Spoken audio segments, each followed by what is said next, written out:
जी ठीक हो गया।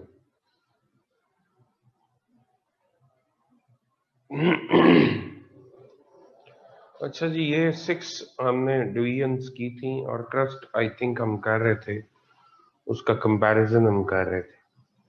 तो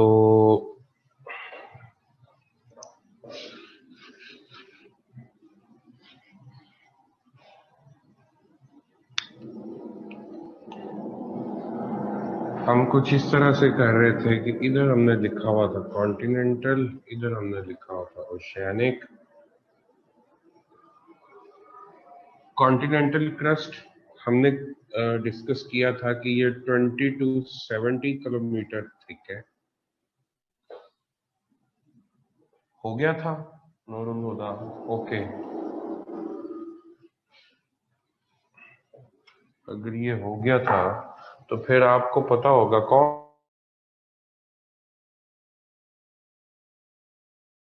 सिंक कर सकता है, जो डूब सकता है।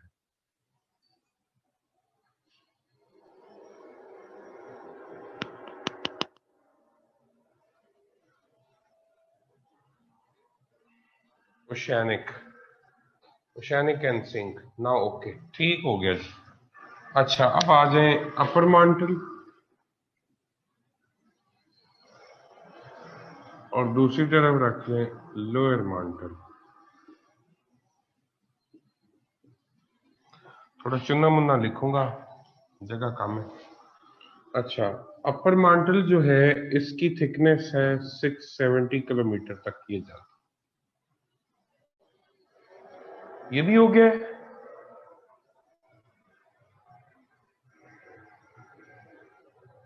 So can you draw the graph again please? No sir, नहीं, नॉट yet। तो आप क्यों कह रहे हैं भाई ये हो गया?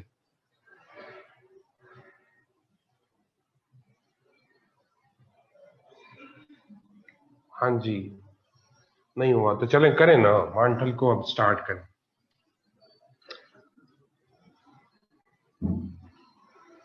कैमरा से आउट हो रहा है मांटल का टेबल। हाँ जी, थोड़ा सा इधर कर दें कैमरा। नहीं जाएगा आउट में वो, बस ठीक है, इधर कहना। मुझे बाद में देख लीजिएगा, पहले इस चार्ट को जो मैं फिल कर रहा हूँ इसको देख। ठीक हो गया। अच्छा जी, अच्छा चले, पता लग गया मुझे, कभी नहीं हुआ। अब इधर ध्यान करें। अपर माउंटेन 670 किलोमीटर इसकी थिकनेस है। ठीक हो गया जी। लोअर माउंटेन जो है इसको हम 2230 किलोमीटर थिक मेजर करते हैं। ठीक हो गया, बस ठीक है। अच्छा जी, 2230 किलोमीटर इसकी थिकनेस है।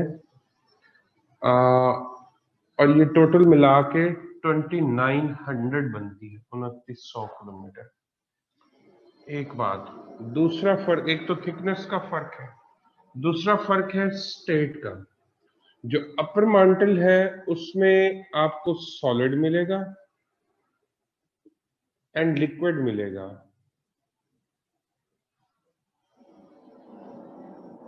ठीक है जी, और सेमी सॉलिड भी मिलेगा।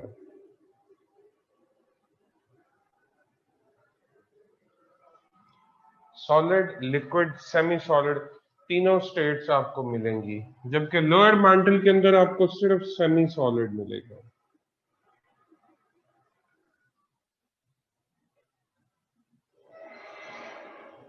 कहने का मकसद ये है कि जो अपर मांटल होता है इसके अंदर पिघले हुए पैचेस भी होते हैं रॉक्स के, उनको हम मैग्मा चैम्बर्स बोलते हैं। ये अपर मांटल के अंदर होते हैं।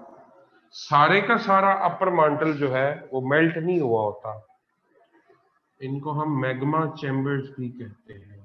मैग्मा चैम्बर्स यानी जहां पे रॉक्स मोल्टन होती। ये वाले पोर्शंस जो इनके सेंटर में है वो सॉलिड भी हो सकते हैं, सेमी सॉलिड स्टेट में भी हो सकते हैं,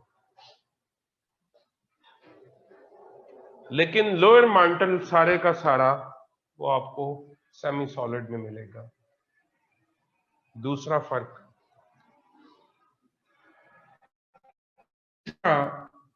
जो आपके पास लिक्विड आ रहा होता है लावा की सूरत में, वो सारा अपर मैंटल से आ रहा होता है। Lava from upper mantle. यहां से no matter reaches Earth's surface.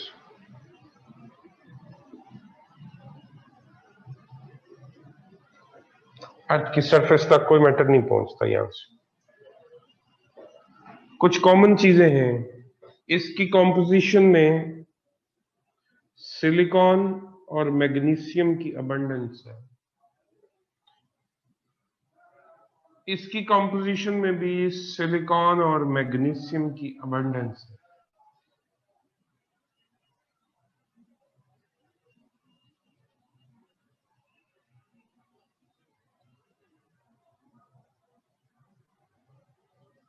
ठीक हो गया?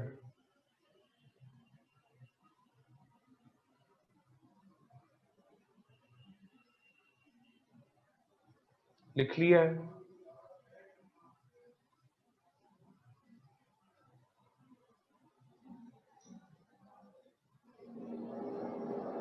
ओके जी, मिटा दो। मोहम्मद अहमद जल्दी लिखें बच्चे।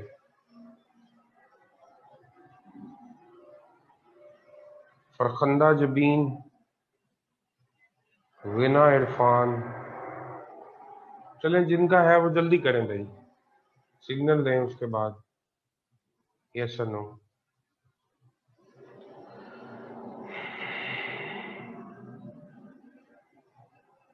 ओके ठीक है जी।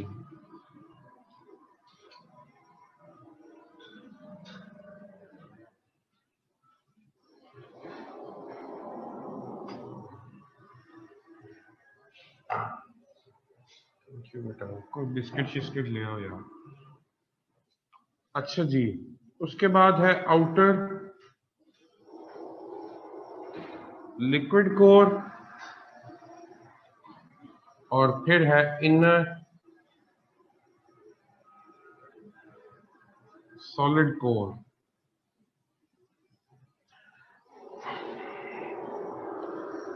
आउटर लिक्विड कोर की जो थिकनेस है that is 2300 kilometre. Inner solid core 1200 kilometre. State liquid, state solid.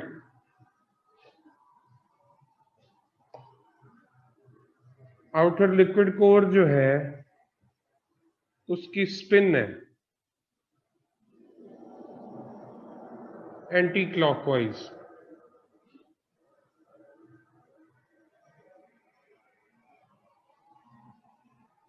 No such spin.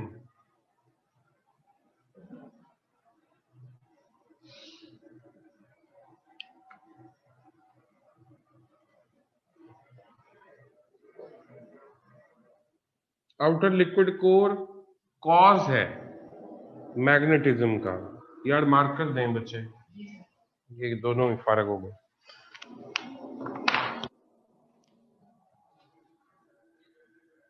It causes magnetism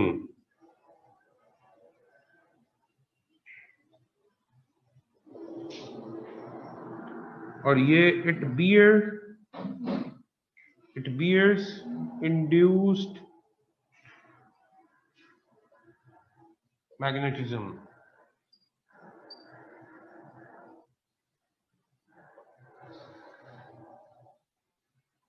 composition दोनों की, थैंक यू बेटा,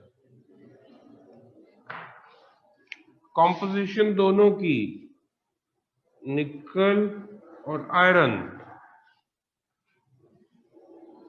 नाइफी, NIFE, एफी फेरिक।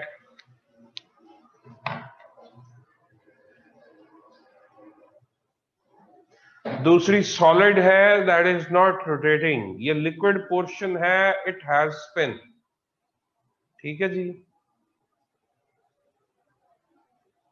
सॉलिड पार्ट्स जो हैं वो उस तरह से मूव नहीं करते। हम ये कह देते हैं नो सच स्पिन, बट ये रिलेटिवली इट हैज स्पिन से क्या मुराद है? अच्छा सुने, हसन अहमद, अच्छा इधर देखें, ये लिक्विड पोर्शन है। अर्थ आपको पता है west to east anticlockwise rotate करती है।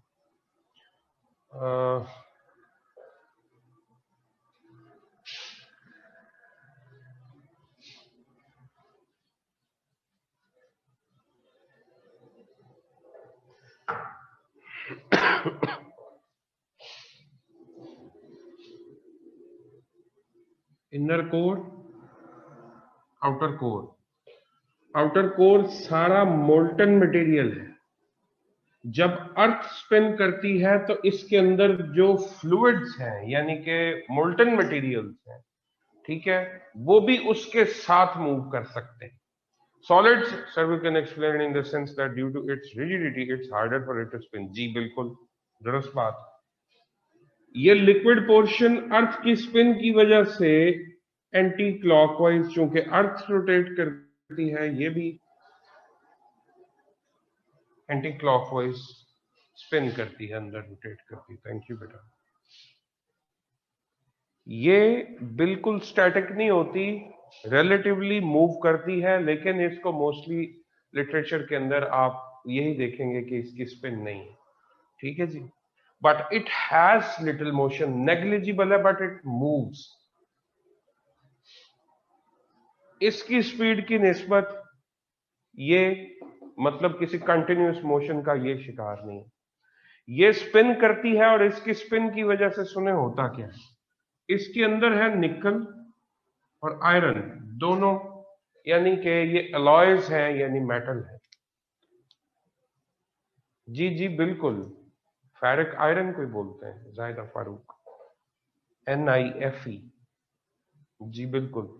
अच्छा, आपने पढ़ा है, जिन लोगों ने साइंस पढ़ी है वो जानते हैं, जिन्होंने नहीं पढ़ी वो वैसे सुन ले। जितनी मेटल्स होती हैं ये बहुत अच्छी कंडक्टर होती है। मेटल्स के आउटर मोस्ट शेल के अंदर जो इलेक्ट्रॉन्स होते हैं वो बहुत लूजली बाउंड होते हैं और वो फ्रीली इधर उधर मूव कर रहे होते हैं। फ्री मूविंग इलेक्ट्रॉन्स का फ्लड होता है मेटल्स के अंदर, इसीलिए उनके अंदर जो हीट है और इलेक्ट्रिसिटी है उसकी कंडक्शन बहुत आसानी से होती है। फ्री मूविंग इलेक्ट्रॉन्स जब यहां पे मूव करेंगे, जब आप चार्ज को स्पिन देते हैं इलेक्ट्रिक चार्ज को, तो इट प्रोड्यूसेस व्हाट? आपको पता है एक इलेक्ट्रिक चार्ज जो है वो मैग्नेटिक फील्ड को जनरेट करवा सकता है और एक मैग्नेटिक चार्ज जो है वो इलेक्ट्रिक फील्ड जनरेट कर सकता है। दोनों, जिन लोगों ने, जी बिल्कुल मैट्रिक की फिजिक्स है। अच्छा, जब ये चार्जेस यानी इलेक्ट्रॉन्स स्पिन करते हैं तो they produce a temporary magnetism, induced magnetism, और ये इनर कोर जो है ये उसको बियर करती है और it converted into a temporary magnet. जब तक ये स्पिन करती रहेगी ये मैग्नेट रहेगा, जिस दिन इसकी स्पिन रुक जाएगी ये मैग्नेट नहीं रहेगा। और कई मूवीज हैं जिनके अंदर मैंने शायद आपको लास्ट टाइम भी बताया, दी कोर मूवी है, वो आप देखें आपका कॉन्सेप्ट क्लियर होगा। ठीक है जी। ये स्पिन उसमें दिखाया गया है कि आउटर लिक्विड कोर की स्पिन जो है वो रुक गई है, इसके कुछ पोर्शंस का टेम्परेचर ड्रॉप कर गया, जिसकी वजह से वो सॉलिड फॉर्म अटेन कर रहे हैं और ये रुकती जा रही है रिजिडिटी की वजह से। और इसके रुकने की वजह से अर्थ का मैग्नेटिज्म खत्म हो गया और अर्थ के ऊपर वल्नरेबल सिचुएशन है। अब जानवर और इंसान जो है वो मरना शुरू हो गए। हार्मफुल रेडिएशंस जो है वो अर्थ तक आ रही हैं जिनको मैग्नेटिज्म रोकता है। अच्छा, तो इसको दोबारा स्पिन देने के लिए वो क्या करते हैं कि फिर वो मांटल से यहाँ तक डिग करते हैं और यहाँ पे ला के वो न्यूक्स चलाते हैं और उसके बाद इसको वो मोशन देते हैं, हीट मिलती है तो ये दोबारा स्पिन स्टार्ट करती है और अर्थ जो है वो अपना मैग्नेटिज्म रीगेन करती है। ये एक छोटी सी So this magnetism is in which axis relatives to the earth? Qizilbash, इसमें दो बातें सुने। जो मैग्नेटिज्म है ये अपनी डायरेक्शंस जो हैं वो वेरी करता रहता है। ठीक है जी। आजकल मैंने शुरू में आपको बताया था कि अगर ये ज्योग्राफिक नॉर्थ और साउथ है तो आपका मैग्नेटिक नॉर्थ और साउथ ये है। ठीक है। मैग्नेटिक लाइंस ऑफ फोर्सेस या मैग्नेटिक अनोमलीज जो है उनके अंदर ये एक्सिस वेरी करता है। माजी में इधर नॉर्थ था इधर साउथ। ठीक है। So magnetic north and south it changes its axis. अभी कुछ डिग्री का फर्क है जो अर्थ का इस वक्त नॉर्थ साउथ का एक्सिस है उसके लिहाज। ठीक हो गया। और माजी में ये इसी तरह से वेरी करता है। इनको मैग्नेटिक एनोमलीज हम बोलते हैं। सूरज के अंदर भी आपने मैग्नेटिक एनोमलीज बोली। सर एक्टिव वोल्केनिज्म वोल्केनो जरूरी है मैग्मा चैम्बर्स के अपर वाली क्रस्ट पे ही हो या मंटल के सॉलिड पोर्शन के अपर क्रस्ट पे भी? मंटल के सॉलिड पोर्शन के अपर क्रस्ट पे भी हो सकता है active volcano. Ahmad Shah, active volcanism इतने नीचे से वोल्केनिज्म यानी मोल्टन मटेरियल ऊपर नहीं आता।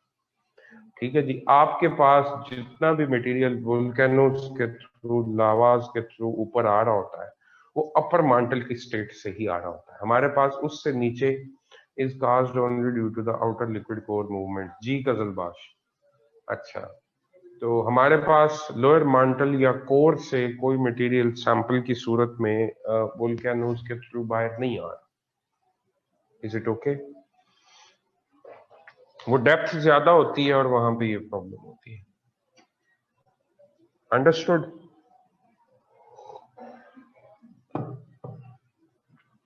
कोई और सवाल है बच्चे किसी का तो वो पूछ लें।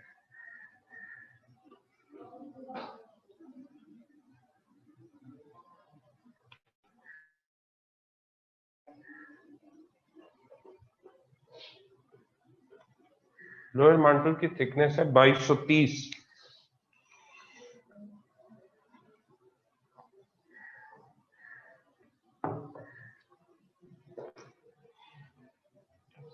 ये जो अहमद शाह बच्चे, ये जो मैग्नेटिक वेरिएशंस आती हैं इनको हम मेजर करते हैं थ्रू मैग्नेटिक मिनरल्स जो माजी में रॉक्स के अंदर प्रिजर्व्ड हुई हैं उनकी डायरेक्शंस। माजी में जैसे लावा बाहर आता है उसमें मैग्नेटिक मिनरल्स होती हैं और वो अपने आप को उस वक्त के मैग्नेटिज्म के नॉर्थ और साउथ के अलोंग अलाइन कर लेती और सॉलिड हो जाती, जम जाती। सो जी जी महक, यू आर राइट। अच्छा, तो वो सिचुएशन ये है कि उन रॉक्स के अंदर मौजूद मैग्नेटिक मिनरल्स को स्टडी करने से हमें पता चलता है कि माजी में डायरेक्शन ये नहीं थी और अभी भी इसकी डायरेक्शन में जो माइन्यूट वेरिएशंस आती हैं। अब तो खैर ये एक नोन फैक्ट है, ठीक है जी, कि मैग्नेटिज्म फिक्स नहीं रहता, अपने एक्सिस को चेंज करता रहता।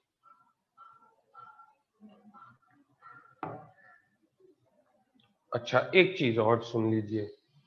जैसे जैसे आप अर्थ क्रस्ट से कोर की तरफ जाते हैं टेम्परेचर बढ़ता है और इसका रेट है 25 डिग्री सेंटीग्रेड पर किलोमीटर। 25 डिग्री सेंटीग्रेड पर किलोमीटर, इसको हम बोलते हैं जियोथर्मल ग्रेडियंट।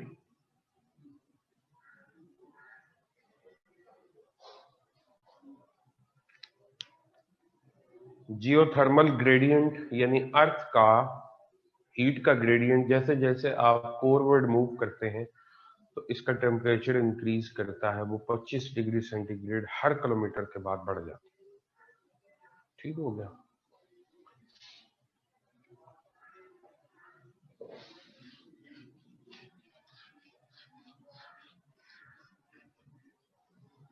ये छोटी सी इंफॉर्मेशन थी regarding internal structure of earth. और फिर आपने एक सवाल पूछा कि हमारे पास ये इंफॉर्मेशन कहाँ से आई।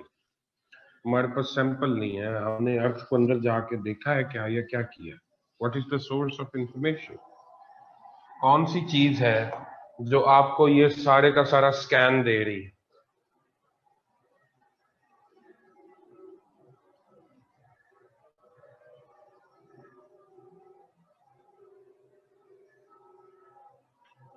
माशाल्लाह।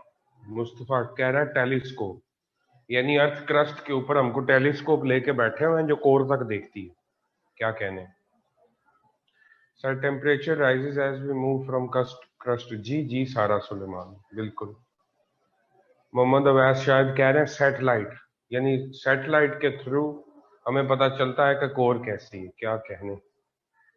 रेडियो थर्मल इमेजिंग, अच्छा। नूरुल हुदा लावा मटेरियल, मानूर साजिद गैलेक्सी। ओ भाई मैं अर्थ की कोर पूछ रहा हूँ, आप मुझे गैलेक्सी बता रहे हैं। हसान अहमद रशी, ठीक है। डिगिंग, हम 10 किलोमीटर से ज्यादा डीप अभी तक ड्रिल नहीं कर सके। रशियंस ने जो मैक्सिमम डीप ड्रिलिंग की है वो 10 किलोमीटर है, यानी क्रस्ट को हम पार नहीं कर सके। तो बाकी मंटल है, फिर आउटर कोर है, फिर इनर कोर है। सिज्मिक थर्मल इमेजिंग, ये एक नया ही नाम आपने दे दिया। रेडियो एक्टिव रेज, नहीं जी जिना आगा आपका ही काफी हद तक करीब है। फरहान अली, ठीक है चलें। बेसिकली ये it's the science of seismology, seismic waves.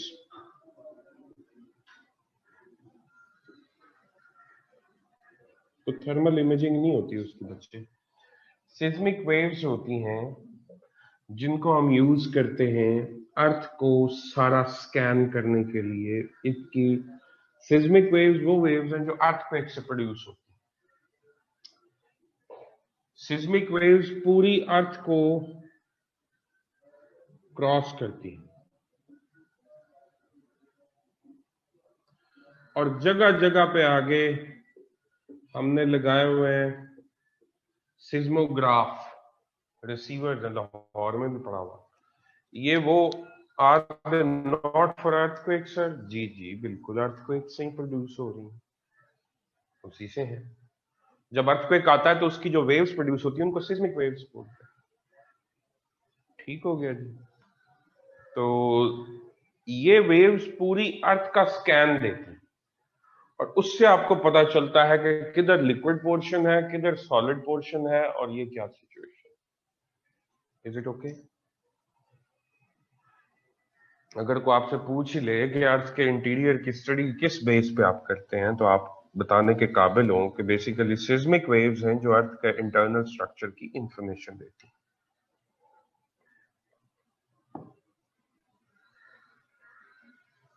Done हो गया? ओके। ये हमने पढ़नी है वैसे आगे डिटेल, अर्थक्वेक के चैप्टर में, टॉपिक में हम इनको डिस्कस करेंगे। अच्छा जी, तो इंटरनल स्ट्रक्चर ऑफ अर्थ के बाद बच्चे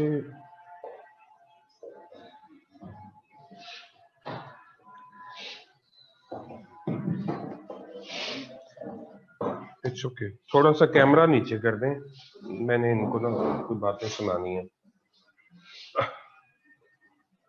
how many total topics are in it? Farkhanda क्या हो गया, आपने गिन के रखने? ढेर सारे हैं। It's okay. अच्छा जी, इससे पहले कि हम आगे मूव करें, कुछ बातें हैं जो आपके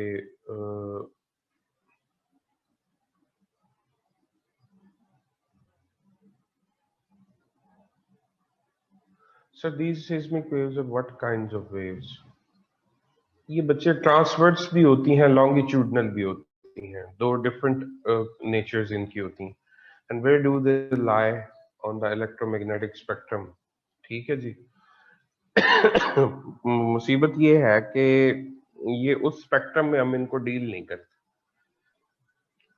सिस्मिक वेव्स अर्थक्वेक के चैप्टर के अंदर हमारा अगला चैप्टर ये है, जब हम डिजास्टर्स पढ़ेंगे तो उसमें मैं आपको इनकी नेचर, हालांकि ये आपका टॉपिक नहीं है, आपका ये कोर्स नहीं है, आउट ऑफ कोर्स है बात, चले आपने सवाल किया तो मैं आपको बता दूंगा। ये ट्रांसवर्स और लॉन्गिट्यूडनल इन नेचर होती है। ठीक हो गया। और इनकी प्रॉपर्टीज क्या होती हैं, कैरेक्टर्स क्या होते हैं, वो मैं सारे आपको लिखवा दूं। बेसिकली ये दो किस्म की होती हैं, दो तरह से इनको डिवाइड किया जाता है, surface waves and body waves. यानी कुछ ऐसी हैं जो सिर्फ क्रस्ट तक रहती हैं और कुछ ऐसी हैं जो सारी बॉडी ऑफ अर्थ को क्रॉस करती हैं। तो बॉडी वेव्स को भी आगे दो हिस्सों में तकसीम किया जाता है, primary waves and secondary waves. और सरफेस वेव्स जो होती हैं उनको भी दो हिस्सों में तकसीम किया जाता है, यानी लाव waves and Rayleigh waves.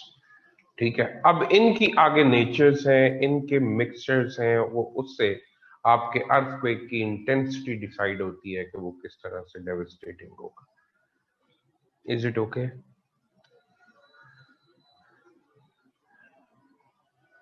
Lithosphere, asthenosphere, mesosphere and centrosphere, Salahuddin, इनके बारे में जरा ध्यान से सुन लें। जिस तरह क्रस्ट, मांटल एंड कोर एक method of division of earth interior है, इसी तरह से अर्थ को डिवाइड करने का एक और भी मेथड है, lithosphere, asthenosphere, mesosphere and सेंट्रोस्फीयर। Lithosphere, जिस तरह आपकी क्रस्ट मैक्सिमम जाती 70 किलोमीटर तक, लेकिन लिथोस्फीयर में फिर हम क्रस्ट पूरी और अपर मांटल का कुछ पार्ट जो है उसको भी ऐड करते हैं, यानी 100 किलोमीटर तक हम उसको लिथोस्फीयर कंसीडर करते हैं। इसमें सिर्फ ये वेरिएशंस हैं, ये एक दूसरा तरीका अर्थ को डिवाइड करने का।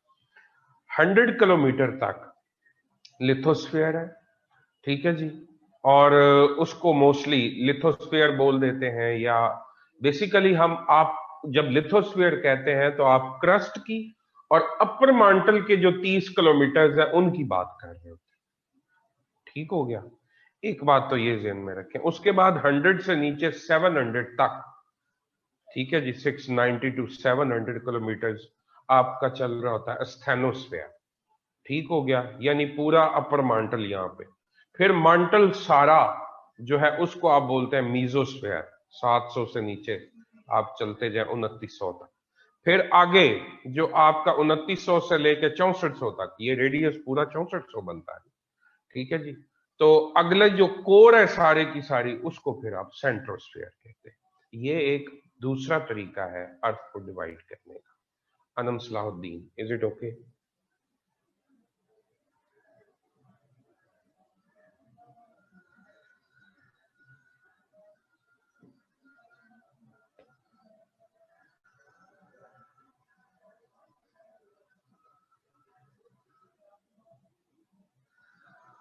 सेंट्रोस्फीयर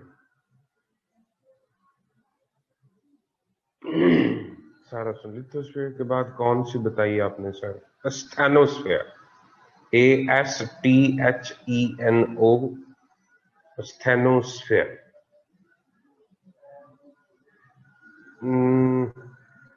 नहीं, कोई जरूरी नहीं होता। आपसे इंटरनल स्ट्रक्चर की डिवीजन पूछी जाएगी और आपने क्रस्ट, मांटल, कोर ही बतानी।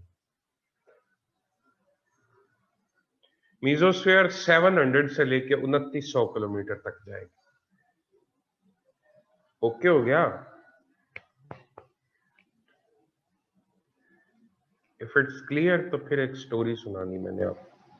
Radius of earth 6371 kilometre, and if we write so they consider it correct. जी करेक्ट आंसर कंसिडर होता है, डोंट वरी। आप एफएससी से लेके अब तक 6400 ही पढ़ते रहे। जब एग्जैक्ट कैलकुलेट करते होते थे एवरेज, तो फिर 6371 आप लिखते हो, अदरवाइज राउंड ऑफ करके इसको 6400 कर दिया जाए, क्योंकि ये हर जगह पे एक जैसा नहीं है, वेरी करता है इसलिए। Is it okay?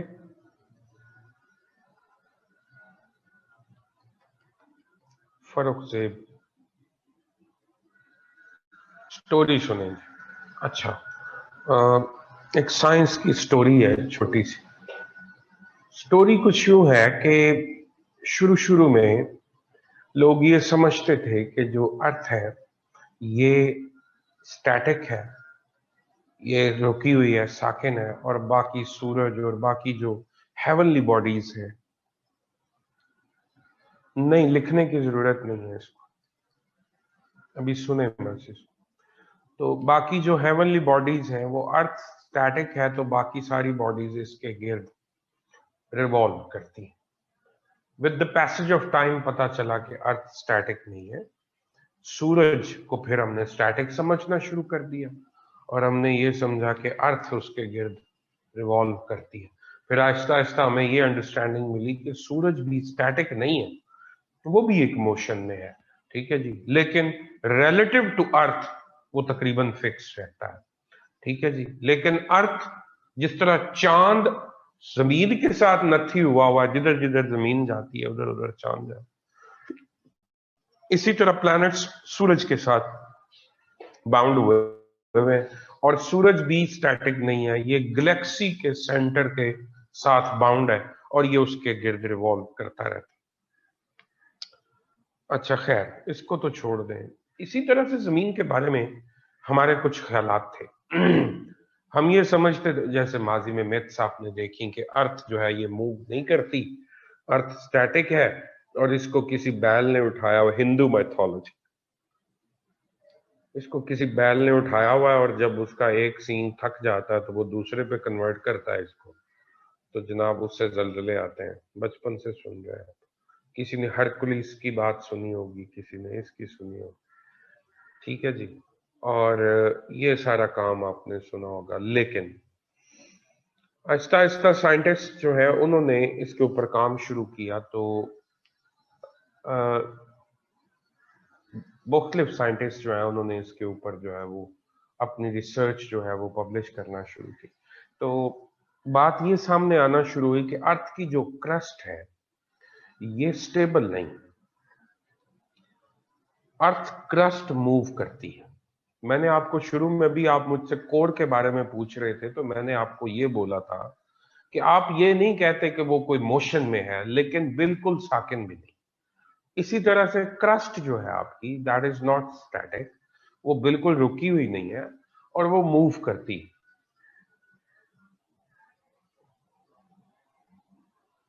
उसकी मूवमेंट जो है वो बहुत स्लो है, क्रीप करती है, यानी उसका मूवमेंट का रेट जो है वो यूं समझें 1 से 2 सेंटीमीटर पर ईयर। तो बहुत सारे लोगों को ये बात हजम नहीं हो रही थी, तो जो बंदा ये थ्योरी दे रहा था, मेरे माइंड से नाम उसका निकला हुआ, प्लेट टेक्टोनिक्स थ्योरी, उसने कहा जनाब इशू ये है कि ये जो अर्थ की क्रस्ट है, इसके जो सॉलिड पोर्शंस हैं दो हिस्सों में तकसीम हुए हैं, कुछ पानी के नीचे हैं, कुछ आउट ऑफ वाटर हैं। तो जो कॉन्टिनेंट्स हैं जो आउट ऑफ वाटर हैं, ये सारे के सारे पहले एक जगह पे होते थे, इकट्ठे थे, यानी अभी जो कन्फिग्रेशन आपको अर्थ क्रस्ट की मिलती है ये पहले नहीं। अल्लाह अकबर। अच्छा, और ये सारे कॉन्टिनेंट्स एक जगह पे इकट्ठे थे, और एक ही सिंगल लार्ज कॉन्टिनेंट, और वो उसको नाम देता है पेंजिया, और कहता है कि वो पेंजिया फिर दो हिस्सों में स्प्लिट होता है, टूटता है, और एक का नाम वो रखता है लॉरेशिया, और दूसरे का नाम वो रखता है गोंडवाना लैंड। फिर वो कहता है कि गोंडवाना लैंड और लॉरेशिया ये भी स्प्लिट होते हैं, टूटते हैं, और मौजूदा जो इस वक्त Africa, north America, south America, Asia, Europe, Australia, Antarctica, जो आपके पास इस वक्त कॉन्टिनेंट्स की पोजीशंस हैं, ये एक एवोल्यूशनरी फॉर्म है, ये उसके बाद इवॉल्व करके मूव करके यहां तक पहुंचे हुए हैं, और ये रुके हुए नहीं है, ये अभी भी मोशन में है, ये अपनी जगह चेंज कर, कोई उसकी बात नहीं मान रहा। सबने कहा कि ये प्रॉब्लमैटिक है, ये मतलब किस तरह हो सकता है, ठीक है। एंड ही फर्दर एक्सप्लेन्ड कि इनको जो मूव करवाने वाली फोर्स है वो अपर मांटल से आती है, यानी मांटल के अंदर मौजूद जो मैग्मा है वो जब प्रेशर एक्सर्ट करता है तो वो ऊपर मौजूद स्किन ऑफ अर्थ यानी क्रस्ट ऑफ अर्थ को अपनी जगह से सिरकाता है। जिस तरह प्रेशर कुकर फटने के लिए जोर लगाता है, बिल्कुल उसी तरह से। और वो उसके अंदर मैग्मा की कन्वेक्शनल करंट्स चलती हैं और वो क्रस्ट को स्लिप करवाती हैं, उसको अपनी जगह से मूव करवाती हैं। कोई नहीं मान रहा था। उसने कहा मैं आप लोगों को एग्जांपल्स देता हूं। फर्दर एक्सप्लेन्ड कि जो इंडियन प्लेट है इस वक्त, जिसके ऊपर पाकिस्तान इंडिया का पोर्शन है बहुत बड़ा, और ये वाला सारा हिस्सा, वो कहता है कि ये it was the part of Australia, यानी ये एक पूरा टुकड़ा है जो ऑस्ट्रेलिया से अलग होता है और आके ऊपर यूरेशिया के साथ, यूरेशिया मीन यूरोप और एशिया की प्लेट, यानी जिसपे चाइना, रशिया और यूरोप और बाकी एशिया है सारा, इसको वो यूरेशिया बोलता है। और वो कहता है कि यूरेशियन प्लेट के साथ आके टकराता है, और जब ये दोनों टकराते हैं, इंडियन प्लेट और यूरेशियन प्लेट, तो इनके टकराने से इनके एजेस अपलिफ्ट होते हैं और हिमालयाज बनते हैं। तो और वो कहता है ये कोलिजन अभी भी जारी है, और हर साल जो पीक्स है इस रीजन के अंदर, हिमालयन रीजन के अंदर, वो हाइट गेन करती है। अच्छा, बातें अब उसकी सीरियस होना शुरू होगी हुई थी, बहुत सारे लोग नहीं मान रहे थे। फर्दर वो इस चीज को एक्सप्लेन करता और वो एविडेंसेस देना शुरू करता।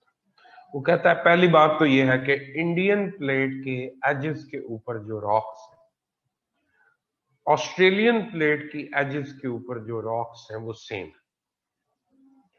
इनके अंदर मौजूद जो फॉसिल्स हैं वो सेम एज के। इनका जो एनवायरमेंट है जिसके अंदर ये बनती हैं, K2 is going to be highest peak zone. Okay जी, बिल्कुल ठीक। अच्छा, इसी के साथ साथ वैसे माउंट एवरेस्ट भी गेन कर रही है पीक, वो भी ऊपर जा रही है, बट मे बी इसका रेट ज्यादा हो तो शायद ये जल्दी कर जाए, उससे ऊपर चली जाए। अच्छा, खैर वो कहता है कि वो रॉक्स सेम है, उनकी कॉम्पोजिशन सेम है, उनके अंदर मौजूद फॉसिल्स सेम है। और फिर फर्दर कहता है कि आप इंडियन प्लेट को वापस लेके जाएं और इंडियन और ऑस्ट्रेलियन प्लेट आपस में जिग्सॉ पजल्स की तरह यूं फिट होती। अब उसकी बातें जो है ना वो बहुत प्रॉब्लमैटिक हो चुकी हैं, इनको इग्नोर करना पॉसिबल नहीं था। एक और एग्जांपल वो देता, तो कहता है कि जो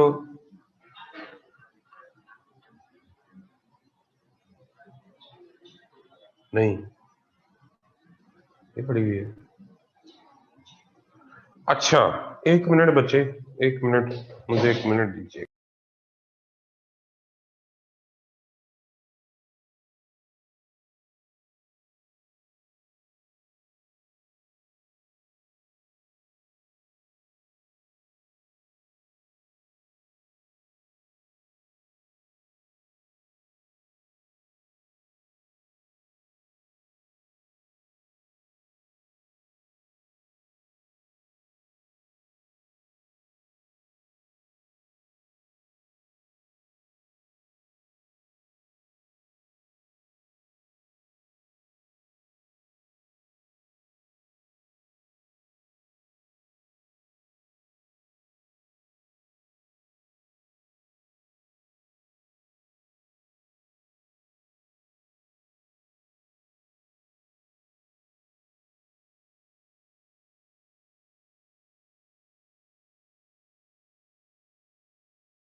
बस ठीक है,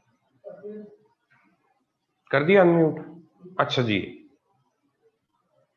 मैं वही अर्ज कर रहा हूं मैं कि इसको देख लीजिए, मुझे अभी माइंड में नहीं आ रहा, मुझे नाम थोड़ी देर तक याद आ जाता है तो मैं आपको लिखवा देता हूँ, ठीक है।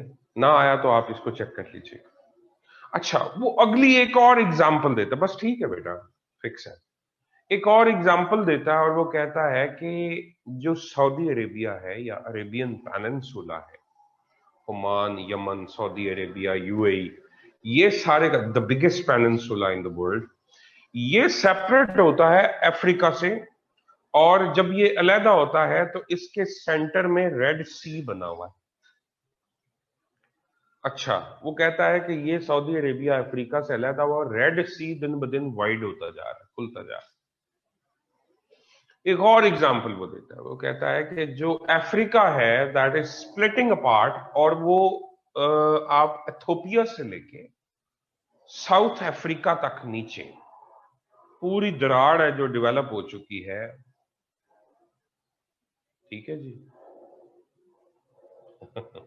नूरुल हुदा, वो अर्थ का ब्लड है। रेड सी को आप कह रहे हैं, यानी ये आपने जुगत मारी है? अच्छा चलें, जुगत एक्सेप्टेड। अच्छा जी, वापस आए। वो कहता है कि अफ्रीका दो हिस्सों में तकसीम हो रहा है जी, इथोपिया और साउथ अफ्रीका तक पूरी एक दरार है, इसको अफ्रीकन रिफ्ट बोलते हैं। अफ्रीका रिफ्ट पार्ट हो रहा है, अफ्रीका एक दूसरे से लैदा हो रहा है, अफ्रीका टूट रहा है। और क़यामत से पहले एक बहुत बड़ी दरार भी नमूदार होनी है अर्थ के ऊपर, आपको शायद इस प्रोफेसी का पता है या नहीं। तो मैंने भी सुनी है और कहीं जगह किसी जगह पढ़ी भी है, तो इसको कंफर्म आप लोग कर लीजिएगा कि रसूल करीम सल्लल्लाहु अलैहि वसल्लम ने फरमाया क़यामत बर्पा नहीं होगी जब तक जमीन के ऊपर एक बहुत बड़ी दरार नमूदार ना हो। इस वक्त अफ्रीका के ऊपर एक बहुत बड़ी दरार है जो स्प्लिट कर रही है, अफ्रीका को दो हिस्सों में तोड़ रही। सो ये सारी एग्जांपल, और इसको देखा जाता है, आप अफ्रीकन रिफ्ट लिखेंगे तो गूगल करें तो आपके सामने पिक्चर्स उसकी खुल जाएंगी सारी, यू कैन सी। वो खाई पड़ चुकी है एक बहुत गहरी, और आहिस्ता आहिस्ता आहिस्ता वो स्प्लिट हो जाएगी, एक दूसरे से अलग हो जाएगी। तो बातें अब समझ में आना शुरू होगी, और लोगों ने कहा कि अच्छा फिर देखते हैं कि ये मोशन किस किस तरह से होता है। तो मूवमेंट जो है उसको फिर एक्सप्लेन करने की कोशिश की गई, और पता चला कि तीन तरह की मोशन होती है प्लेट्स। या तो ये हेड ऑन कोलिशन होता है, एक दूसरे के साथ टकराती हैं जहां, यानी आपको कन्वर्जेंस होती, दो प्लेट्स एक दूसरे के साथ जाके कन्वर्ज हो सकती है। या डाइवर्जेंस होती है, दो प्लेट्स एक दूसरे से दूर जा सकती है। या स्लाइड पास होता है, दो प्लेट्स एक दूसरे के साथ स्लाइड पास कर सकती हैं, रगड़ खा के गुजर सकती हैं। तीन तरह के इनके मोशंस हैं, ठीक है। अच्छा, कन्वर्जेंस, डाइवर्जेंस, ट्रांसफॉर्म बाउंड्रीज यानी ट्रांसफॉर्म मोशन, ठीक हो गया। इनको एक्सप्लेन किया जाता है, इनके डिफरेंट। अच्छा, फिर वो एक और चीज भी कहता है कि आप तमाम कॉन्टिनेंट्स को वापस लेके आए, ये सारे एक दूसरे के अंदर फिट होते हैं और वापस पेंजिया बनता है, ठीक हो गया। अब ये बातें क्लियर है, ये चीज प्रूवन है कि अर्थ क्रस्ट जो है वो स्टैटिक नहीं है, वो मुख्तलिफ ब्लॉक्स में टूटी हुई है। अर्थ के मुख्तलिफ हिस्से हैं क्रस्ट के, कुछ कॉन्टिनेंटल टुकड़े हैं और कुछ ओशियानिक टुकड़े, ठीक है जी। और इन ब्लॉक्स को, इन टुकड़ों को हम प्लेट्स का नाम देते हैं, यानी कुछ कॉन्टिनेंटल प्लेट्स हैं, कुछ ओशियानिक प्लेट्स हैं। सबसे बड़ी ओशियानिक प्लेट पैसिफिक प्लेट है, ठीक है जी। Nazca plate, Juan de Fuca plate, Atlantic plate. इसी तरह से जो कॉन्टिनेंटल प्लेट्स हैं उनके नाम Indian plate, Arabian plate, Eurasian plate जिसपे एशिया और यूरोप है, African Africa, Australian plate, North American plate, South American plate. यानी कुछ मिक्सचर है पॉलिटिकल मैप का और इसका, लेकिन पॉलिटिकल बाउंड्रीज टेक्टोनिक बाउंड्रीज से मिक्स नहीं होती। आप अगर ये देखें कि जहां जहां इंडिया है और पाकिस्तान है ये इंडियन प्लेट है, ऐसा नहीं है। हो सकता है उस पर कुछ हिस्सा अफगानिस्तान का भी हो, बांग्लादेश का भी हो, उधर दूसरा चाइना का भी कुछ पार्ट हो। सो टेक्टोनिक बाउंड्री और चीज है, आपकी पॉलिटिकल बाउंड्रीज कंट्रीज की, उससे आपने कंफ्यूज नहीं होना। आपने अगर टेक्टोनिक्स को समझना है तो आपको tectonic map of the world वो देखना पड़ेगा, ठीक है जी। जी जी, अंटार्कटिक प्लेट, अच्छा, अब इनके मोशंस जो हैं उनको 3 हिस्सों में तकसीम किया गया है। कन्वर्जेंस किस किस तरीके से हो सकती है, मैं आपके सामने मॉडल्स बनाऊंगा और आप लोगों ने वो मेरे साथ ड्रॉ करने हैं। सबसे पहले है कन्वर्जेंस। कन्वर्जेंस का पहला मॉडल है कॉन्टिनेंटल कन्वर्जेंस। दो प्लेटें अगर आपस में टकराती हैं और वो दोनों कॉन्टिनेंटल प्लेट्स हैं तो क्या होगा?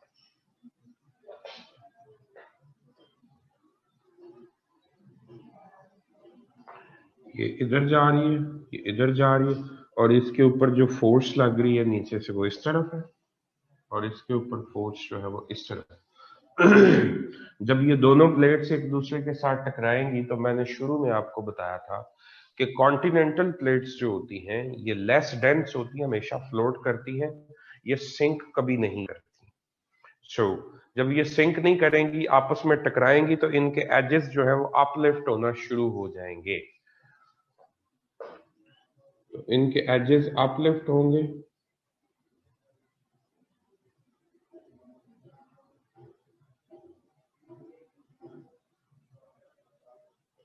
और माउंटेन बिल्डिंग जो है वो देखने में आएगी। माउंटेन रेंजेस बनेंगे। ये भी कॉन्टिनेंटल प्लेट है, ये भी कॉन्टिनेंटल प्लेट है, ये इनकी डायरेक्शन है। Examples, this is Indian plate,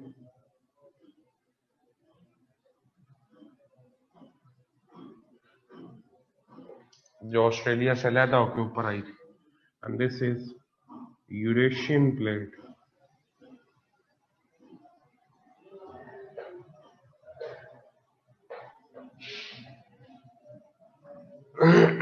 और जो माउंटेन रेंज बन रही है, for example this is Himalaya.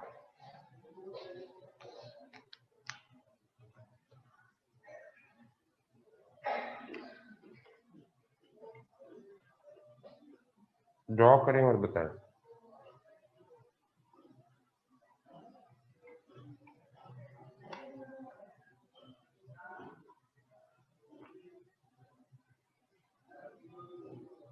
Understood?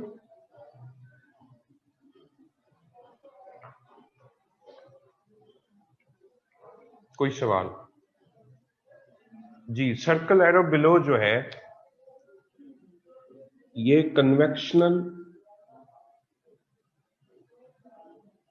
Current, convectional currents. मैंने बोला था पतीली के अंदर पानी जब गर्म करते हो तो उसके अंदर यूं लूप्स चलते हैं। पानी गर्म होकर ऊपर आता, फिर ठंडा होकर नीचे जाता, फिर गर्म होकर ऊपर आता, फिर ठंडा होकर नीचे आता। तो ये जो लूप्स ऊपर से नीचे चलते हैं इनको कन्वेक्शनल करंट्स बोलते हैं। ठीक हो गया? तो कन्वेक्शनल करंट्स जो डेवलप होती हैं मैग्मा की, इसी तरह से मांटल में चलती है, ये वो फोर्सेस हैं। ठीक है जी? Is it okay? Mustafa Imran ji, Amir Hamza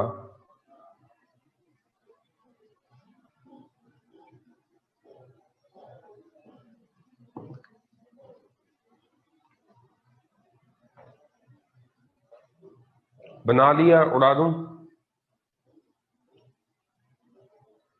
इसकी पिक्चर भेजें।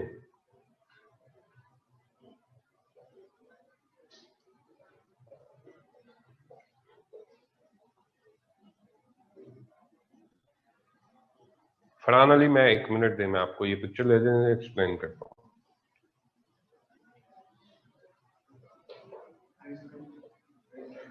क्या करना है? नहीं नहीं, मैं कर लेता हूँ बच्चे, थैंक यू। मुझे एक बात बताएं फरहान, दोबारा समझें यार। मांटल के अंदर जब कोई चीज वार्म अप होगी, लावा है या मैग्मा है, वो खौलता नहीं, वो ऊपर नहीं आएगा। ठीक है जी। जब वो ऊपर की तरफ आएगा, ऊपर टेम्परेचर ड्रॉप होगा, वो डेंस होगा, फिर नीचे जाएगा, फिर गर्म होगा, फिर ऊपर आएगा। इस तरह लूप्स नहीं चलते। आप पतीली के अंदर, चाय के अंदर ये लूप्स नहीं देखते। ठीक हो गया। उन्हीं लूप्स को मैं कन्वेक्शनल करंट्स बोल रहा हूं। ठीक हो गया। सो जो पतीली के अंदर चलते हैं वो भी कन्वेक्शनल करंट्स ही होती। ठीक है। अच्छा, सो वो जब मूव करती हैं तो ऊपर वाली क्रस्ट को फाड़ने की कोशिश करती हैं और उससे बाहर आने की कोशिश करती है, उसमें प्रेशर एक्सर्ट करती है और इसको स्लिप करवाती है, मूव करवाती है। बाज़ औक़ात वो डायरेक्शन एक तरफ हो सकती है, दूसरी तरफ भी हो सकती है। और ये कन्वेक्शनल करंट्स को पतीली वाली तो है नहीं भाईजान, ये कन्वेक्शनल करंट्स बहुत लार्ज स्केल पे होती है। ठीक है जी। इनका एरिया 1000 किलोमीटर तक फैला होता है। Is it clear?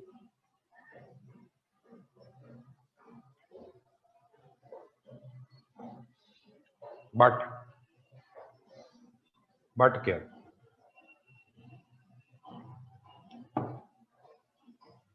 मतलब सर, अर्थक्वेक्स टेक्टोनिक प्लेट्स की मूवमेंट से ही आते हैं, तो प्लेट टेक्टोनिक थ्योरी प्रूव करने के लिए ये काफी नहीं था। बच्चे, वो बात आपकी दुरुस्त है, ये मोर देन इनफ था, लेकिन ये बाद में समझ आई कि अर्थक्वेक किस वजह से आती है। ठीक हो गया। इससे पहले तक तो कोई मानता ही नहीं था कि अर्थक्वेक की वजह ये है प्लेट टेक्टोनिक। कजलबाश, मूवमेंट कैसे से क्या मुराद है, अभी भी नहीं समझ आई आपको? इनको जरा आगा फरहान अली को अनम्यूट करेंगे।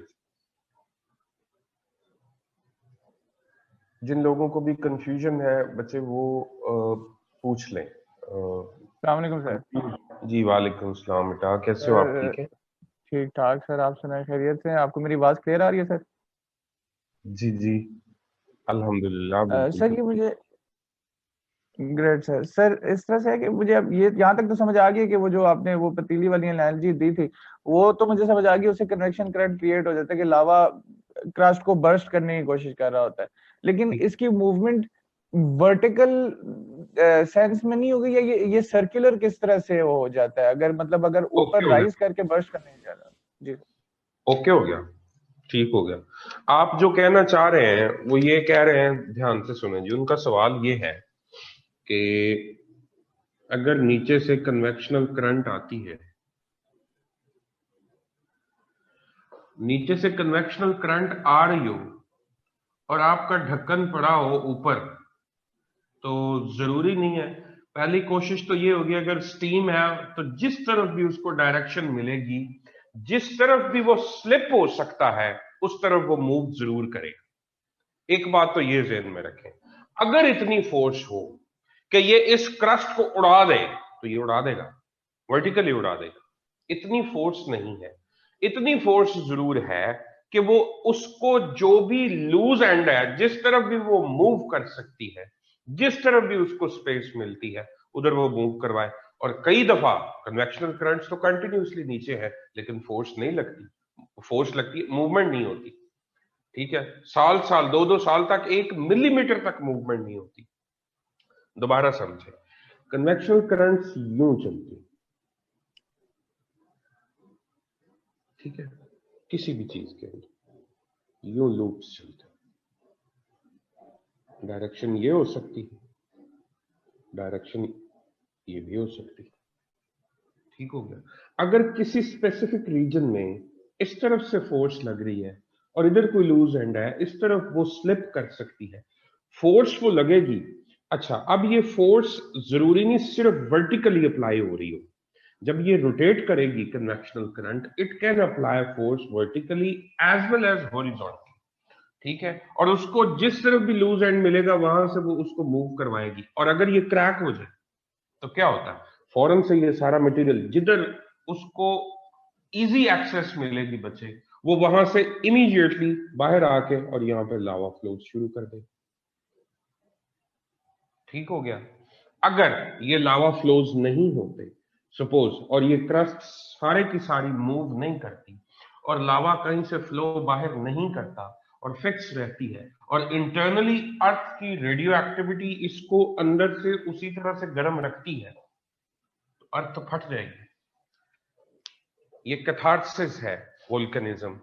ये वोल्केनिज्म 24/7 कहीं ना कहीं हो रहा होता है अंडर ओशन, कहीं ना किसी साइड से प्लेट्स नीचे जा रही होती हैं, excess overall net volume of earth भी सेम रहता है, पुरानी क्रस्ट डूबती जाती है, नई क्रस्ट लावा की सूरत में बाहर आके बनती जाती है, एक नेट वॉल्यूम है जो मेंटेन रहता है। एक बात, जिधर भी ये मूव कर सकेगा उस तरफ ये मूव करेगा। वर्टिकली अगर क्रैक करके बाहर निकल सकता है, बाहर निकलेगी ये लावा यहां से। अगर ये प्लेट इसको क्रैक नहीं करने दे रही और किसी ना किसी साइड पे, आगे आप देखेंगे ये क्रैक भी होंगे, किसी ना किसी साइड पे अगर मूव कर सकती है तो मूव भी करेगा। सारे काम साइमल्टेनियसली हो रहे होते हैं। तो जो प्रेशर नीचे से आ रहा होता है vertically as well as horizontally भी इसके ऊपर एक्सर्ट हो रहा होता है। नहीं समझ आई फिर बताएं। सर आप बेसिकली कह रहे हैं कि जो कंप्लीटली वर्टिकल नहीं होती, इसकी डायरेक्शन चेंज भी हो रही होती है, जिसका वर्टिकल और हॉरिजॉन्टल कंपोनेंट दोनों होंगे। जी बिल्कुल सर क्लियर हो गया, thank you sir, thank you so जी। मच। वेलकम बच्चे, वेलकम। अच्छा जी, ये आप लोगों ने ड्रॉ कर लिया। पेपर में कुछ डायग्राम्स है जो आपको कंफ्यूज कर सकती है। ये मॉडल्स जो मैं आपको बनवा रहा हूँ, ये एक इंडियन ऑथर है उसकी बुक्स में से हैं, और ये बड़े सिंपल हैं, बड़े इजी टू अंडरस्टैंड, तो इसलिए आप इनको बना सकते हैं।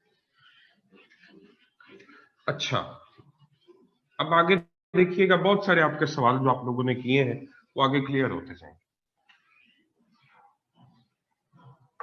दूसरा मॉडल हो सकता है कॉन्टिनेंटल ओशियानिक कन्वर्जेंस।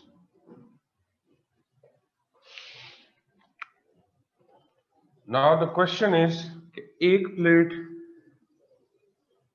कॉन्टिनेंट, एक प्लेट ओशियानिक है,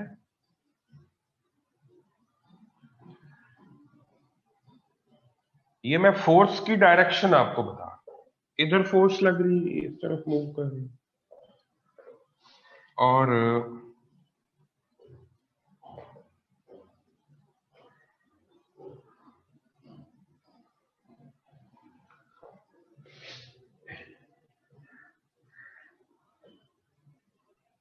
ये इसके ऊपर, चूंकि ये ओशियानिक प्लेट है, इसके ऊपर ओशन है, ये कॉन्टिनेंटल प्लेट है, ये थिकनेस इसकी ज्यादा होती है,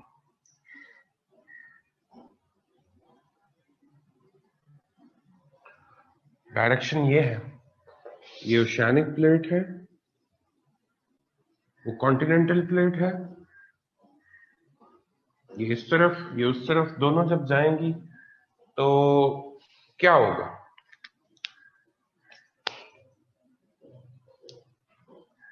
फिजिकल जियोलॉजी की बुक है बच्चे महापत्रा की, वो मैं आपको रेफर करवा रहा हूं, लेकिन आपका उससे कोई लेना देना नहीं।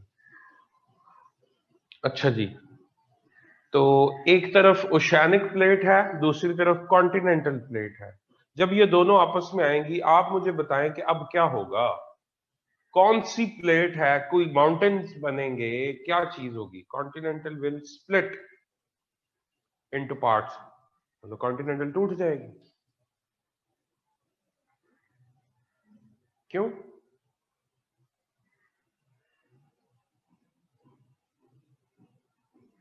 सिंक, कौन सी सिंक करेगी? Depending on the density of the area. जी excellent, density of the area decide करेगी, nothing will happen. Usman Aslam Mughal sahab कह रहे हैं कुछ भी नहीं होगा। चलो जी, मेहरबानी आपकी। नायाब अजहर कह रहे हैं रिफ्ट्स, रिफ्टिंग का मतलब होता है एक दूसरे से दूर जाना।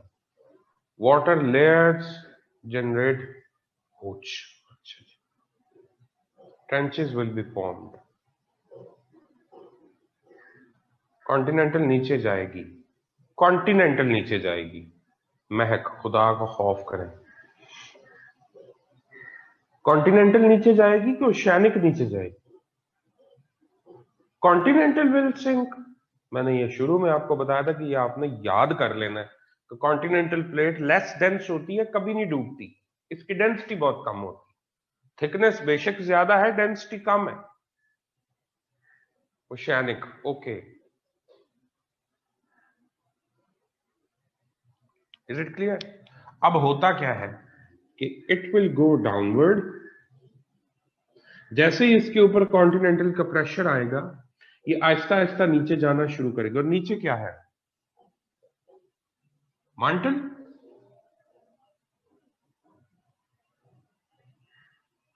ओके हो गया? अब ध्यान से देखो, जैसे ही नीचे जाएगी तो यहां पे जाके ये कोई इस तरह स्टेबल थोड़ी रहेगी।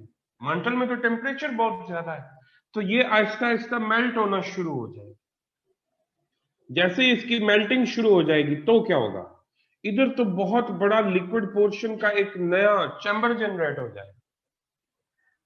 और ये एडिशन है, ये नॉर्मल जो आपका बैलेंस है वो नहीं है, ये नया मैटर आया है मांटल के अंदर। मांटल का प्रेशर और बढ़ेगा। जब ये सिचुएशन डेवलप होगी तो ये it will definitely crack the continental plate. बहुत ज्यादा प्रेशर एक्सर्ट होगा और कॉन्टिनेंटल प्लेट क्रैक होगी और वोल्केनिज्म होगा। मिसाल मिसाल सुनिएगा जरा ध्यान से। पैसिफिक प्लेट दुनिया की सबसे बड़ी ओशियानिक प्लेट। पैसिफिक प्लेट अपनी सराउंडिंग में मौजूद जो कॉन्टिनेंट्स हैं उनके नीचे धंसती जा रही, सबडक्ट कर रही, सबडक्शन बोलते हैं, ये सबडक्शन जोन है। अच्छा, जब एक कॉन्टिनेंटल है और एक ओशियानिक है, ओशियानिक जैसे ही करीब आएगी तो ये उसको अपलिफ्ट नहीं हो सकती, इसकी डेंसिटी बहुत ज्यादा है। It will start going downward और यहां पे जाके मेल्टिंग शुरू, और यहां पे मैग्मा चैम्बर, और वो इस क्रस्ट को फाड़ेगा और जगह जगह जगह जगह जगह आपको वोल्केनोज मिलेंगे। आप पैसिफिक ओशन की सराउंडिंग में देखें तो आपको वोल्केनिज्म मिलेगा। मिसाल एक तरफ से मैं शुरू करने लगा हूं, अगर आपने मैप देखा हुआ तो पैसिफिक ओशन की सराउंडिंग्स में कौन कौन से कंट्रीज आ रहे हैं। आप नीचे से शुरू करें, इंडोनेशिया, मलेशिया, इससे ऊपर आए तो आपके पास आएगा, अल्लाह आपका भला करे, चाइना, उससे ऊपर आपके पास क्या आएगा, Russia, Taiwan, north south Korea, Japan, Laos, ये सारे के सारे, वियतनाम। ऊपर चलें, रशिया। अब आप दूसरी तरफ आ जाए, दूसरी तरफ पैसिफिक ओशन के क्या आएगा, Alaska, Canada, America, Mexico, central America, उसके नीचे सारा साउथ अमेरिका, यानी पीरू, चिली भी एंड होगा। ये पूरा एक सर्कल बनता है। ठीक हो गया? अच्छा, यानी यूं समझो कि पैसिफिक ओशन जो है ये यूं करके आता है, ये इसकी बाउंड्री, इंडोनेशिया, मलेशिया, इधर आपके पास आता है चाइना, ऊपर रशिया, और इधर ऊपर जाता है ये अंटार्कटिक के साथ, आर्कटिक सर्कल के साथ लगता है। इधर जैसे ही आप शुरू करेंगे तो दूसरी तरफ आपको क्या मिल रहा होगा, इसी की बाउंड्री के अंदर, Alaska, Canada, USA, central America, south America, यानी साउथ अमेरिकन कॉन्टिनेंट पूरे का पूरा। और इधर क्या होगा, इधर होगा पीरू, यानी साउथ अमेरिकन पीरू, चिली। ठीक है, ये कंट्रीज, इन तमाम कंट्रीज में भाईजान वोल्केनिज्म है। हो क्या रहा है जी, बिल्कुल, वो एक और भी रीजन होती है, सेंटर से सारी ये प्लेट टूटी हुई है, सेंटर से डाइवर्जेंस हो रही है, ये प्लेट टूट के अलहदा हुई हुई है एक दूसरे से। इधर ये इनके नीचे धंस रही है, इधर ये इनके नीचे धंस रही है। ये मैं अभी आपको पढ़ाऊंगा कि ये सेंटर से कैसे टूटी। बस अभी ये ध्यान में रखें कि सेंटर में डाइवर्जेंस है, प्लेट एक दूसरे से दूर जा रही है, जितनी दूर हटती उतना लावा निकल के उसको फिल कर देता। और ये बाकी ओशियानिक प्लेट जो है वो बाकी जो उसके कॉन्टिनेंट्स हैं उसकी सराउंडिंग में उनके नीचे सबडक्ट हो रही है, नया फ्लोर बनता जा रहा है, पुराना कंज्यूम होता जा रहा है। ये मॉडल अभी मैं आपको बना के भी देता हूं। आपको पैसिफिक ओशन की सराउंडिंग में सारा लावा मिलेगा, वोल्केनोस मिलेंगे, और ये जो सारा वोल्केनिज्म है, ठीक है जी, ये सारा वोल्केनिज्म जो है ये वाला है, आपको कॉन्टिनेंटल प्लेट्स के ऊपर लावा के चेन्स मिलेंगी, वोल्केनोज की चेन्स मिलेंगी, इनको हम बोलते हैं वोल्केनिक आर्क्स। ठीक हो गया। अभी जो मैंने आपको पिछला मॉडल पढ़ाया है,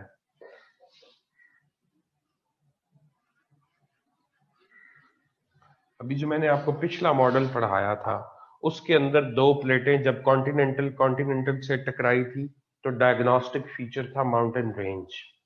इधर जब ओशियानिक कॉन्टिनेंटल के साथ टकराएगी तो डायग्नोस्टिक फीचर होगा वोल्केनिक आर्क्स, जो आपकी बनी हुई है पैसिफिक ओशन की सराउंडिंग में। पैसिफिक ओशन की सराउंडिंग में जितना आग निकलती है, इसको एक खास नाम दिया जाता है पैसिफिक रिंग ऑफ फायर। ठीक हो गया जी। अच्छा, तो इसकी एग्जांपल्स अगर आप लिखें तो ओशियानिक प्लेट आपके पास कौन सी है? पैसिफिक प्लेट,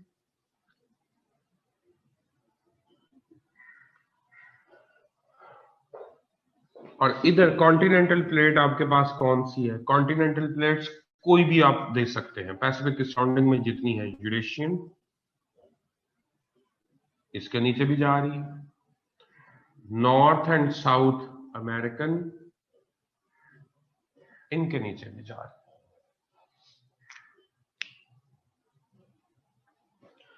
तो जापान में वोल्केनिज्म आपको मिलेगा, अलास्का में वोल्केनिज्म आपको मिलेगा, चिली और पेरू में वोल्केनिज्म आपको मिलेगा। पेरू चिली के अंदर जो वोल्केनिज्म है वो बहुत ज्यादा है, और चिली के अंदर बहुत ज्यादा वोल्केनिज्म की वजह से मेटल डिपॉजिट्स आए हुए हैं। जिस तरह आपका रेकोर्डिक है, ये भी माजी में एक वोल्केनो था और यहाँ पे बहुत ज्यादा कॉपर आया हुआ है। दुनिया की सबसे बड़ी कॉपर माइन इसी वोल्केनिज्म की वजह से आपको चिली में मिलेगी। मेटल्स आती हैं जब वोल्केनोस इरप्ट करते हैं। सो एग्जाम्पल वोल्केनिक आर्क्स की, पैसिफिक रिंग ऑफ फायर।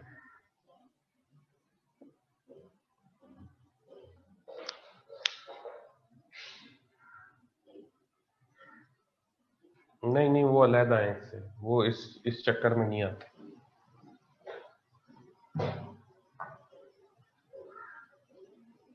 अभी देखते जाए ना, आगे चीजें और बढ़िया आनी। थोड़ा हौसला रखें, ये चीजें ये ड्रॉ कर लें, आप मुझे ये बताएं बस।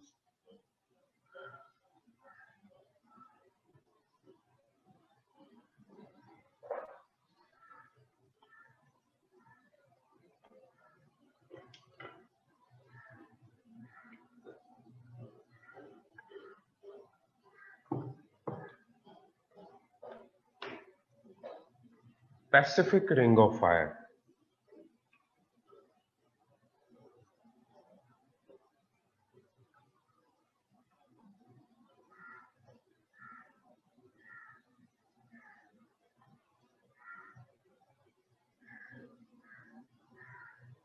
मतलब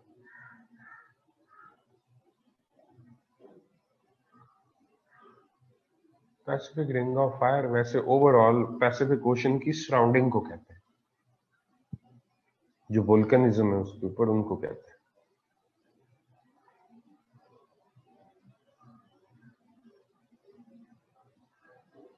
ओके हो गया।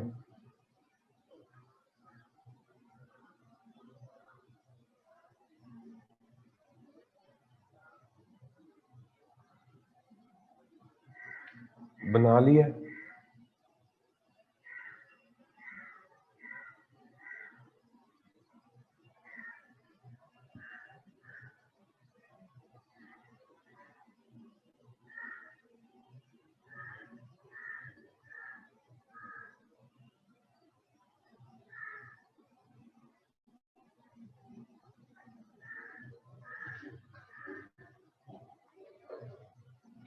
बनाया कि नहीं भाई, बताएं, जल्दी करें। रिमूव कर दूं? डन। ओके।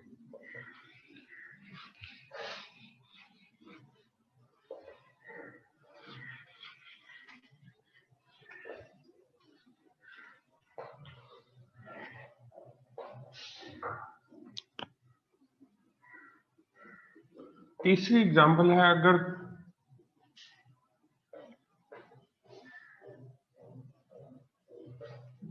दोनों प्लेटें ओशियानिक हों तो क्या हो?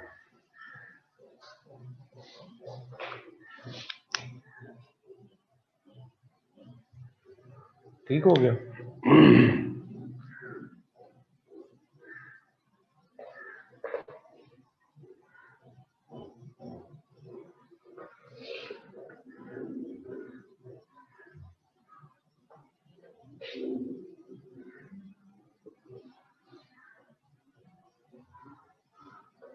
कोई ओशन है, उसके नीचे ये कोई प्लेट्स हैं दो,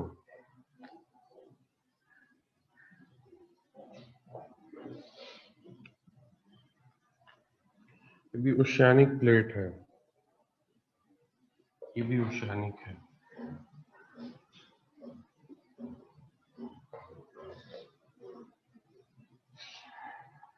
क्या होगा?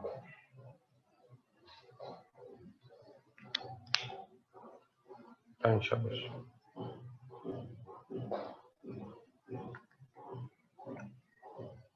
जल्दी करें, माउंटेन रेंज बनेंगे, कजलबाश। अच्छा, नहीं जी,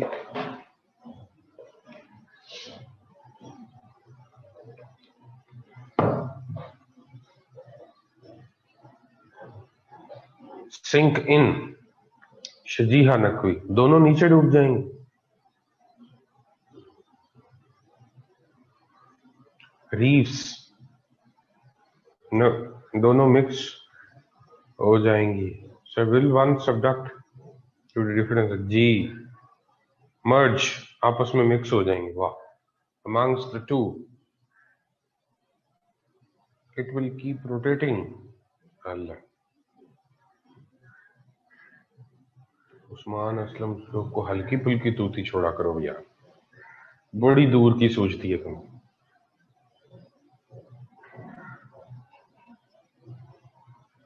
अपवर्ड कन्वर्जेंस, ये पहली दफा लफ्ज सुना मैंने। अपवर्ड कन्वर्जेंस भी कुछ होती है, पास साइड बाय साइड, वजह सामने आके टकरा रही तो साइड बाय साइड कैसे हो जाएगी? The less dense area will drawn, माशाल्लाह, less dense will drawn कि high dense area will drawn, the lesser density plate will rise। Qizilbash अब करीब पहुंच रहे हो। वैलीज, समंदरों में वैलीज बनती हैं। अच्छा चलो, मर्जी आप, ठीक है। जो ज्यादा डेंस होगी वो सिंक करेगी, अहमद शाह। रिफ्ट होगा may be, I trenches, Amir Hamza, ठीक है, अब बातें ठीक हो रही जी। बिल्कुल, जिस बंदे ने भी कहा जो ज्यादा डेंस होगी वो सिंक करेगी। इन दोनों की डेंसिटी 100% सेम नहीं है। होता क्या है, जब ये इस तरह से करीब आती हैं तो जो ज्यादा डेंस होती है वो नीचे जाती है, और दूसरी उसके साथ जाके, यूं समझें कि एक तो यहां पे खाई बनती है, उसको बोलते हैं ट्रेंच। पहले तो वो डेवलप होती है, ये यहां पे टर्न हो सकती है, इसके साथ नीचे नहीं जाती, ये स्लिप करके ट्विस्ट करके यहां तक रहती, ठीक है। इससे आगे ये मूव नहीं करती, ये वाली नीचे जाएगी, जैसे जैसे नीचे जाएगी, नीचे जाके वही काम होगा, मेल्ट होगी। जब मेल्टिंग होगी तो यहाँ पे मोल्टन मटेरियल ज्यादा हो जाएगा, वही काम जगह जगह से इसको क्रैक करके बाहर आएगी। समुंदर के अंदर वोल्केनिज्म होगा, हाइट गेन करता जाएगा, ultimately it will come out of water. Excellent Janzeb Khan. तो अब ये जो वोल्केनिज्म है, ये जो वोल्केनिक आर्क है, वन वोल्केनिक आर्क ही है, लेकिन चूंकि समुंदर में बन रही है तो अब ये आइलैंड्स है, इसको आप आइलैंड आर्क बोलेंगे।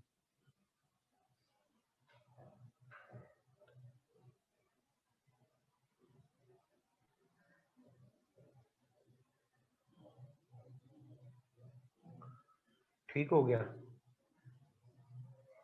तो एक तो ट्रेंच डेवलप होने के चांसेस हैं, जरूरी नहीं हर दफा ट्रेंच ही बने, ये भी ज़हन में रखिए। आइलैंड आर्क्स बनती हैं, ये इसका डायग्नोस्टिक फीचर है। मैंने शुरू में आपको बताया जब दो कॉन्टिनेंटल प्लेट्स आपस में टकराएंगी तो माउंटेन्स बनेंगे, ये उसका डायग्नोस्टिक फीचर होगा। So sir under water volcanic arcs जी कह सकते हैं अमीर रमजान, लेकिन हम इनको आइलैंड आर्क्स ही बोलते हैं। अच्छा, दूसरा, जब एक ओशियानिक होगी और दूसरी कॉन्टिनेंटल होगी तो ओशियानिक नीचे जाएगी, मेल्ट करेगी और कॉन्टिनेंटल के ऊपर वोल्केनिज्म करवाएगी और उसको हम वोल्केनिक आर्क बोलेंगे। अगर कॉन्टिनेंटल प्लेट के ऊपर आपको चेन ऑफ वोल्केनोज मिले तो उसको आप क्या बोलते हैं कि ये इसके करीब कहीं पे कोई ओशियानिक प्लेट सबडक्ट कर रही, यानी कॉन्टिनेंटल ओशियानिक सबडक्शन की या कन्वर्जेंस की जो डायग्नोस्टिक फीचर होता है वो क्या है? Volcanic arc. जब दो ओशियानिक प्लेट्स आपस में टकराती हैं तो उनका डायग्नोस्टिक फीचर क्या होता है? Island arc. इंडोनेशिया, ठीक है जी, दो ओशियानिक प्लेट्स हैं पैसिफिक ओशन के नीचे, टुकड़े हैं। पैसिफिक के अलावा भी वहां पे जॉन डी फूका है, नाजका प्लेट है, कोकोस प्लेट है, ये डिफरेंट प्लेट्स हैं जो आपस में टकरा रही और उसकी वजह से आपको वहां पे मोर देन 13,000 आइलैंड्स हैं, 13,000 के करीब आइलैंड्स हैं। 13,000 आइलैंड्स पे मुश्तमिल है इंडोनेशिया, मोर देन 13,000।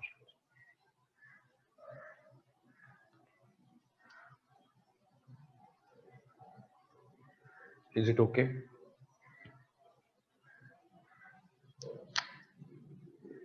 इंडोनेशिया,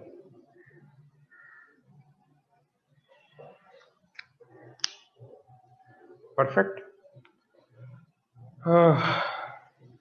जी बन सकते हैं, बिल्कुल बन रहे होंगे, ये कोलिजन जारी है, बन रहे होंगे।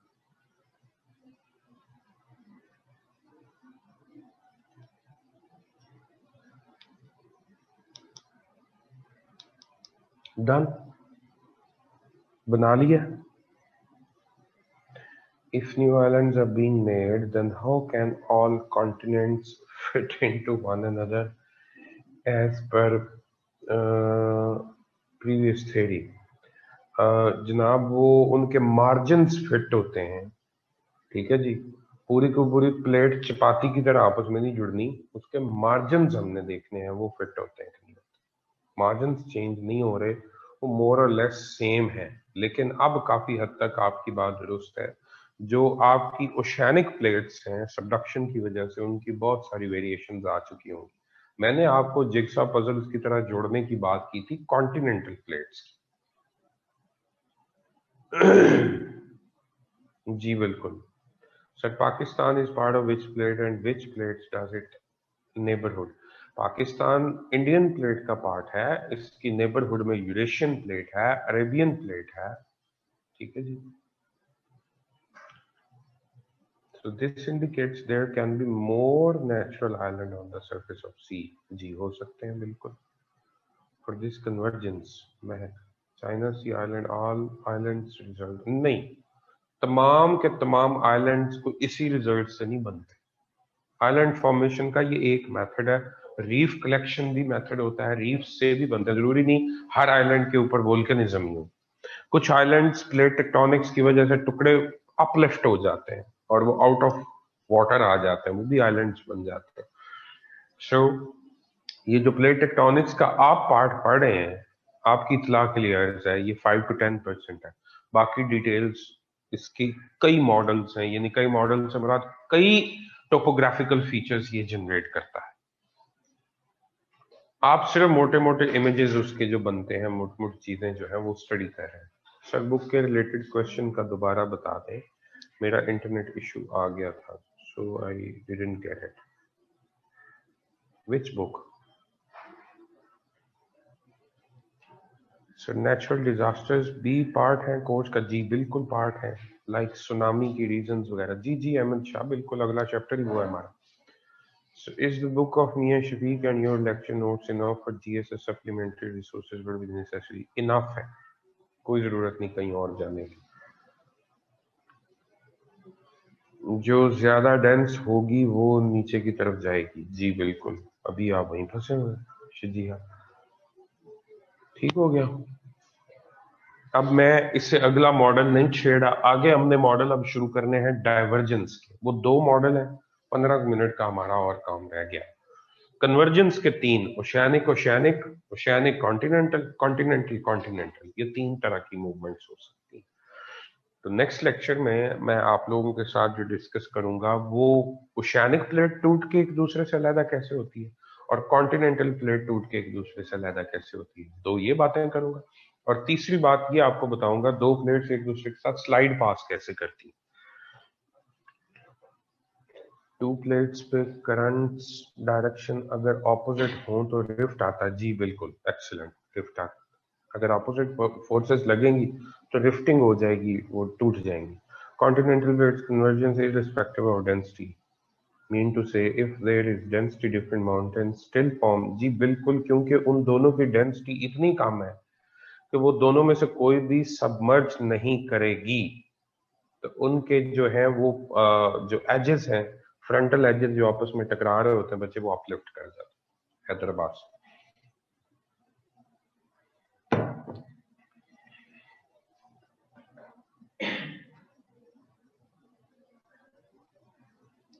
ओके जी, और कोई सवाल? Enough for today.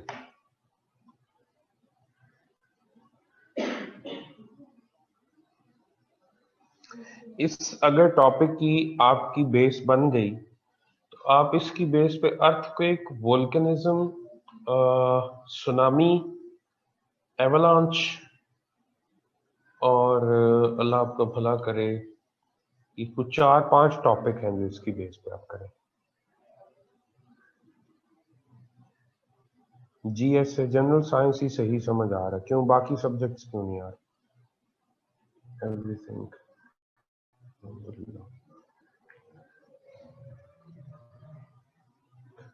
सीएसएस शुरू में बच्चे थोड़ा प्रॉब्लम करता है, लेकिन अगर महीना डेढ़ आप थोड़ी मेहनत करके लगे रहेंगे तो 2 महीने बाद ये चीजें आपके लिए बहुत आसान हो जाए।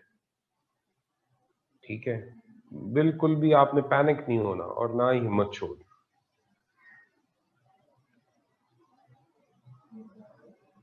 हाँ बिल्कुल दुरुस्त।